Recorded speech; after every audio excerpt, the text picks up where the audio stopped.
OK, all right. So potentially a bit of good news. Energy bills now are dropping. I will no longer have to wheel out the phrases of poor people having to, choose between heating and eating, will I? Well, I hope not, because it's absolutely true, that when we look at those forecasts and we look to see what's happening, that the prices are coming down the wholesale market, and that feeds directly through to us, to the retail and domestic market. But what has happened as well over this last year, 18 months, as prices are going up and up and up, that countries, of which we're one, have actually, sat back and thought a lot more seriously about, have we got enough gas? What are we doing about energy security? Are there changes that we need to make to how we operate?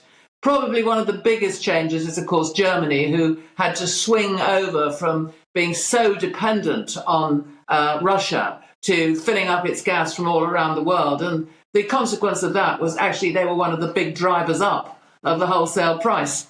But now they're starting to work out better in the sense of they're building importing ports, importing of the LNG, the tankers of liquefied gas, which they didn't have any importing ports of those before. But now they're getting those in place. That helps. The actual consumption, there's been a cut in consumption across Europe. That helps, and that cut can stay.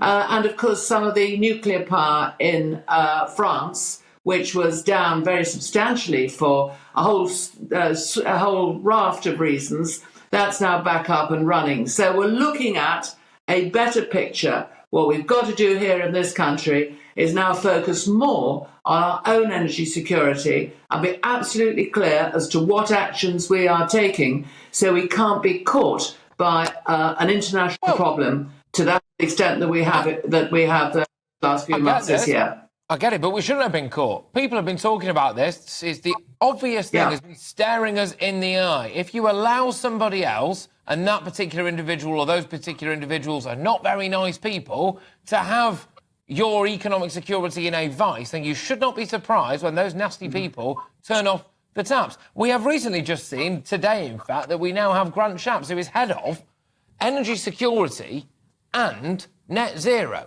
Can we do both of those things at the same time? Surely not.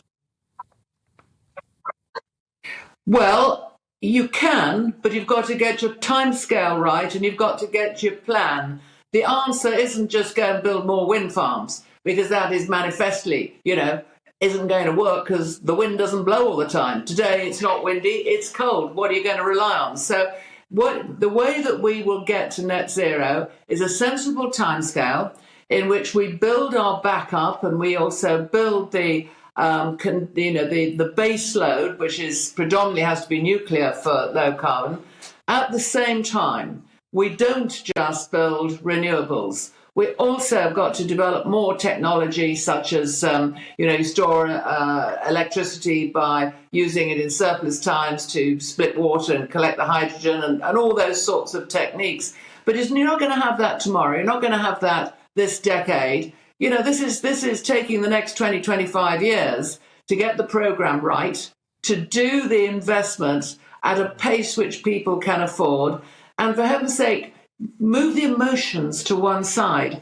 I mean, it's no good us pouring hate and scorn onto the big energy companies, the ones who extract oil and gas, simply because an international market is where they play.